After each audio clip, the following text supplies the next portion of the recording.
Hello and welcome to Phantasia 50. Yes, my friends, this is a Phantasia Press unboxing. Alex Berman's press resurrected. They did 49 titles within the within the decade that they were around back in the 80s. And they stopped with Tech War by William Shatner, title 49. Well, they're back at it. Alex is retired from his day job, and he has picked up a new day job, which is going back to Phantasia. And this is title number 50. This is Mickey7 by Edward Ashton. Ashton? Oh my God. Am I getting your name wrong? It is Ashton. Okay. I was going to say Ashby, but I'm like, that's not right. We have Phantasia bookmark. Superb. Very nice. I like that it's kind of got matte finish on the one side, gloss finish on the other. Very cool. So, back at it with number 50, Mickey7. I got number 19. What? That's cool. Everything is a circle, right? Ka's a circle. Little Stephen King for you there.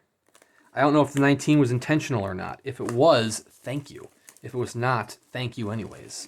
It's still really cool. So, I have purchased many a title, Phantasia title, from Phantasia Press. So Alex Berman found a bunch of old boxes of books over the past year, 2 years. So he's been selling some of those. I've purchased some brand new from the 80s. But this is the first one that is brand new and new to everybody. Features gorgeous artwork by Barclay Shaw. I like the Mickey 5, Mickey 6, Mickey 7 there, as he deals with the horrors of the icy world of Niflheim. Oh, look at these end papers. Can you see the texture there? It's very cool.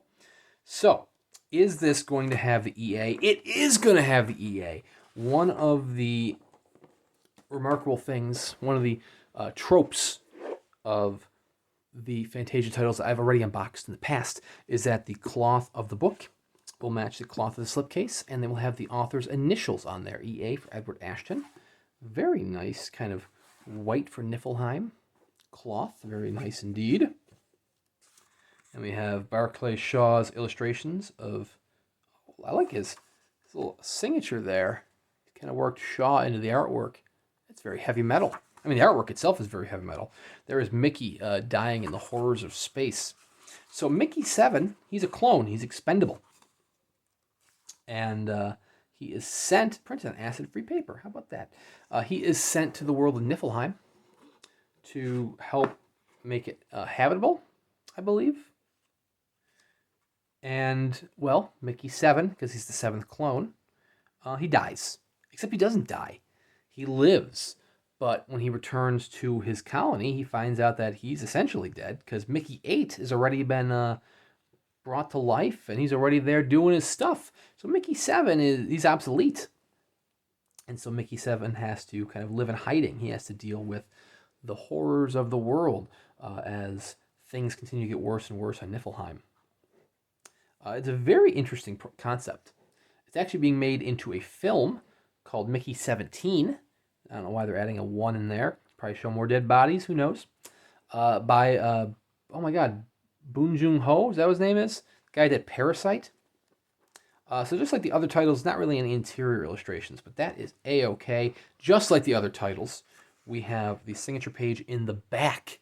So this is number 19 out of 350 copies, signed by Edward Ashton and Barclay Shaw. I love Shaw's signature. It's kind of faint. There you go. You can see it there. It's a beautiful, beautiful signature. Shaw has worked previously with Phantasia Press on, I believe, 2 titles. It may have been more than 2, but 2 that I'm aware of. He did the artwork for Neuromancer, which is a long sold out and highly sought after title. And then he did, was it Robots of Dawn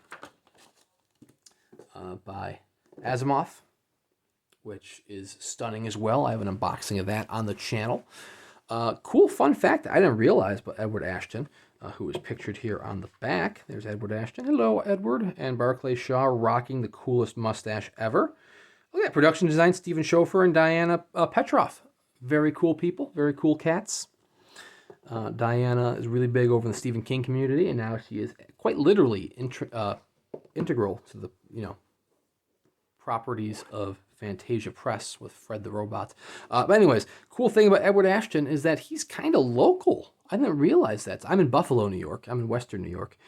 He is up he's outside of Rochester, which is our city, our sister city. So he's like, a hop and a skip and drive away, which is really cool. I have not read any Edward Ashton until now. I'm going to be reading some Edward Ashton. I gotta, read it for the Phantasia. I gotta read it in preparation of the film. I gotta read it for all sorts of things and support a semi-local author, even though he's not technically from Buffalo. But hey, Henrietta, it's close enough. So anyways, copies of this are still available. I know some people are talking about the price being a little bit more expensive, but we are talking about being a sewn, cloth-bound book. Costs nowadays are definitely more expensive than they were 30 plus years ago, 30 to 40 years ago. But, I think it's still relatively, they did cost it to be a fun gimmick, kind of like they did with Replay. Not they, but Suntep did with Replay. Replay was like, hey, you know what would be fun if the 3 and the price repeats itself. So you got like 133.33. They did kind of a similar thing with this one. It's 177.77 to kind of focus on the 7 there. So I don't know if the next title will be quite as pricey. It'll probably be around there because that's just the cost of doing business these days. But anyways, very excited to dive into Phantasia number 50, and even more excited to see. Oh, there's Shaw's right there. Yeah. Even more excited to see what Phantasia does with Phantasia 51. What's really cool is that I don't know that Shaw's done that much artwork in a while. He kind of went off the radar for a while. We helped find him as a community to get him in touch with to Alex Berman. So hey, I'm gonna claim some credit for helping to make that a reality. Even though it was a very minuscule part, and he would have found him anyways. But hey, it makes me sleep better at night. But I know due to his health reasons and his wrists, he doesn't really do any traditional paintings anymore. So this is all digital. He still does digital paintings. So still very cool. Anyways, thank you very much, Stephen, Diana, Alex. Thank you guys, Edward Ashton, for writing this. And just very excited to see what Phantasia has in the future. When the books come out, I will keep buying them and I'll keep doing these unboxing videos. So guys, please check out my other videos on the channel. Please consider liking and subscribing, and we'll see you around next time.